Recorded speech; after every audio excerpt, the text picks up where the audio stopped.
جوان عورت گروپ میں نہیں جا سکتی محرم کے بغیر. میں آپ کو بتاؤں آج کل یہ جو جوان لڑکیوں کو گروپ میں بھیج دیتے ہیں 30 دن 20 دن 40 دن, اتنا بڑا فتنہ ہے. لوگ سمجھتے ہیں مبارک سفر ہے.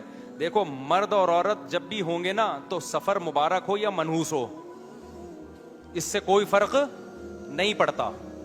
نبی نے مسجد نبوی میں عورتوں کی صف پیچھے بنوائی ہے اور حضرت عائشہ فرماتی ہیں اندھیرے میں ہم نکلتے تھے فجر میں, ہمیں لوگ پہچانتے بھی نہیں تھے.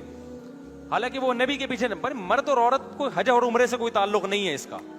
اور پھر 20 دن 30 دن گروپ میں اکٹھے رہتے ہیں. حاجی بھی بڑے ٹھرکی ہوتے ہیں, ایک دوسرے کی عورتوں کو دیکھ نہ بھی دیکھے تو نظر پڑتی ہے. آج کل حج میں ٹریول ایجنسیوں کے ہاں پردہ بالکل ختم ہو گیا ہے. حج تو ایک اللہ کا خوف تو رہا نہیں نا. ہم نے بھی حج کی الحمدللہ, تو پردے دھجیاں اڑا دی ہیں خواتین نے حج میں. ماڈرن فیملیوں کی خواتین جا رہی ہیں, میک اپ بھی اسی طرح, لپسٹک پاؤڈر بھی اسی طرح, مردوں کے سامنے بیٹھی ہوئی بھی ہیں. ان کا حج بھی ہو رہا ہے اور ان کے تقوی پہ بھی کوئی اثر نہیں پڑ رہا. اتنی وہاں پر حالات بدنظری کے ہوتے ہیں کہ وہاں پر فتنہ اور زیادہ ہے.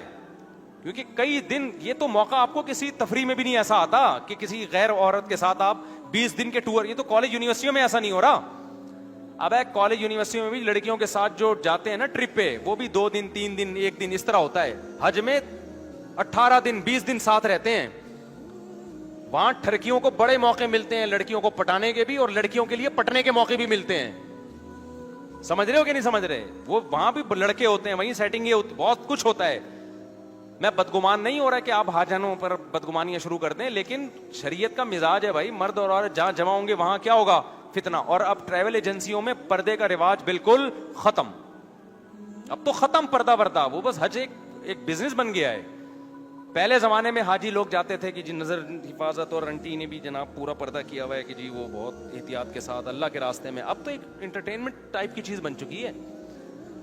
میں نے بتایا تھا نا, میں عمرے پہ گیا تو میرے ساتھ والا جو روم تھا اس میں اتنے کہہ کے لڑکے لڑکیوں کے کہہ کے بھپتیاں کس رہے ہیں, کہہ کے بازیاں, جوان لڑکے لڑکیاں. باہر نکلا تو آدھے باہر بیٹھے ہوئے, آدھے اندر بیٹھے ہوئے. تو میں نے کہا یار یہ سارے بہن بھائی اکٹھے کیسے آ گئے؟ میں نے ان سے پوچھا کہ کزنیں ہیں. میں نے کہا یار تم عمرے کے سفر پہ اپنی جوان کزنوں کے ساتھ ایک کمرے میں بیٹھے ہوئے اور گپے مار رہے ہو, سامنے بیت اللہ ہے. نہ آتے عمرہ کرنے کے لیے, ان سے پردہ کر لیتے, یہ زیادہ ثواب تھا. نہیں یاری بات میرا خیال ہے. تو کہتے ہیں ہم تو ہر سال آتے ہیں. تو کیا سیکھ کے جا رہے ہو بھائی, ہر سال آ رہے ہو آپ؟ تو مجھے بتاؤ جب بند کمرے میں کزنیں بیٹھی ہوئی ہیں, جوان ہا ہا ہو ہی ہو رہا ہے, تو یہ کیا, یہ عمرہ ہو گیا؟ یہ تو انٹرٹینمنٹ ہو گیا نا.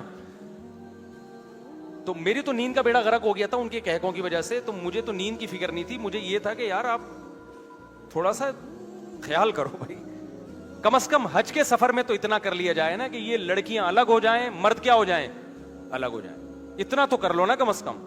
کھانے پہ سب بیٹھے ہوئے ہیں ایک دوسرے کے سامنے, گپیں ہو رہی ہیں. تو یہ ماحول اب حج پہ عمرے پہ بنتا جا رہا ہے. اب یہ بھی ایک طرح کا وہ ایسا لگ رہا ہے کہ بس یہ ایک وہ انٹرٹینمنٹ بنتا جا رہا ہے.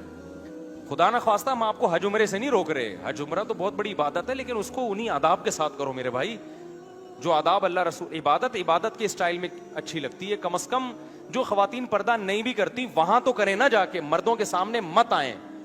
اور چہرہ جوان عورت چھپائے, احرام میں بھی عورت چہرے پہ پردہ ڈالے. کسی عالم کا فتویٰ نہیں ہے کہ احرام میں عورت چہرہ نہیں چھپائے گی. چہرے پہ بس کپڑا نہیں لگنا چاہیے.